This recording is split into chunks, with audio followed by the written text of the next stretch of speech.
វីដេអូនេះខ្ញុំបាននឹងធ្វើការជម្រាបជូនប្រិមិត្តនៅសាច់រឿងចំនួន2សាច់រឿងដែលសាច់រឿងទី1គឺពាក់ព័ន្ធជាមួយនឹងកីឡាករលនបញ្ញាហើយសាច់រឿងទី2គឺពាក់ព័ន្ធជាមួយនឹងកីឡាករច័ន្ទប៊ុនហឿនដូច្នេះដើម្បីកុំឲ្យខាតពេលយូរតោះយើងទៅតាមដានស្ដាប់ទាំងអស់គ្នា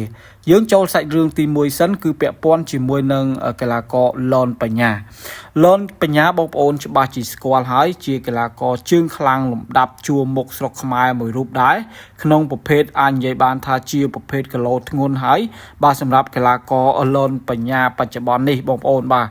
ចឹងគាត់ប្រកួតគីឡូ60ក្រាស់ហើយបាទ60ក្រាស់ហើយសម្រាប់កីឡាករលនបញ្ញាបាទហើយលនបញ្ញានៅថ្ងៃទី31ខែមករាឆ្នាំ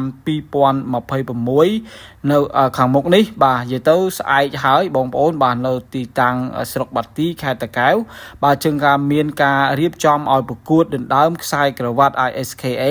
បាទប៉ះជាមួយនឹងកីឡាករ Zamo Iwazo បាទ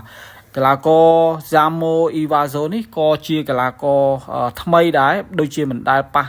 ជាមួយនឹងកីឡាករកម្ពុជាយើងកន្លងមកទេបាទអញ្ចឹងមិនដឹងថាប្រវត្តិប្រកួតរបស់គេយ៉ាងម៉េចយ៉ាងម៉ាទេសម្រាប់កីឡាករលនបញ្ញាបងប្អូនបាទយ៉ាងណាមិញក៏សូមជូនពរឲ្យកីឡាករលនបញ្ញាប្រកួតឲ្យអស់ពីសមត្ថភាពបាទហើយឈ្នះខ្សែក្រវ៉ាត់ ISKA បាទនៅក្នុងទឹកដីស្រុកបាត់ទីខេត្តតាកែវបងប្អូនបាទហើយបងប្អូននៅក្បែរនោះក៏អាចចូលរួមទស្សនាដោយសេរីបងប្អូនណាបាទយើងសូមបញ្ចប់សាច់រឿងទី1របស់កីឡាករលនបញ្ញាយើងចូលសាច់រឿងទី2ដែលសាច់រឿងទី2នេះគឺពាក់ព័ន្ធជាមួយនឹងកីឡាករច័ន្ទប៊ុនហឿនបាទច័ន្ទប៊ុនហឿនបាត់មុខមួយរយៈចុងក្រោយនេះក៏ច័ន្ទប៊ុនហឿនក៏មិនសូវជាមានការប្រកួតច្រើនណាស់ដែរហើយការប្រកួតទៀតសោតមិនសូវជាមានប្រជាប្រិយភាព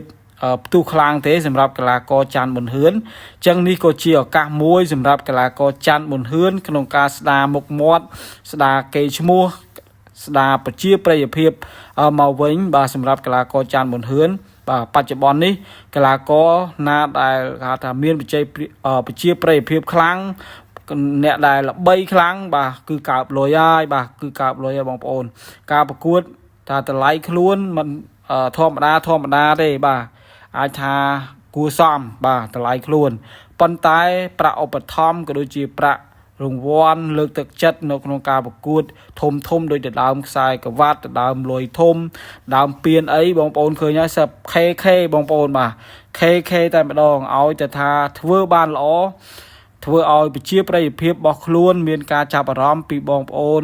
fan អ្នកគាំទ្រគុណខ្មែរគឺថាកើបលុយហើយបាទគុណខ្មែរបច្ចុប្បន្ននេះចឹងច័ន្ទប៊ុនហឿននៅថ្ងៃទី1ខែ2បាទខែកុម្ភៈឆ្នាំ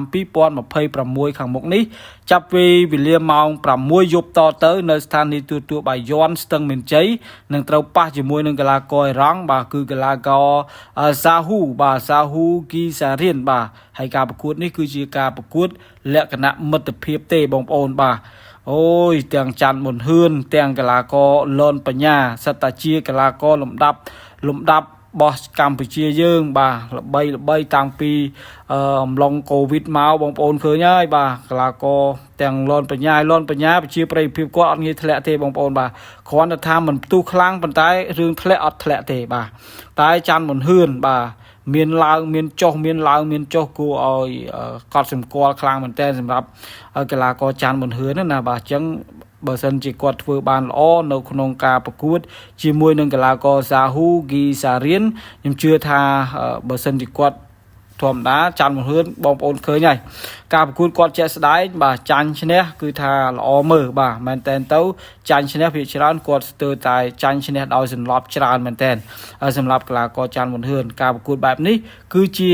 ចំណាប់អារម្មណ៍មួយរបស់អ្នកគាំទ្រដែរបាទអ្នកគាំទ្រគុណខ្មែរតែងតែមានចំណាប់អារម្មណ៍ចង់ឃើញការប្រកួតបែបបុកបែបវាយចូលសឿងចិត្តសឿងបាទការប្រកួតលះគឺថា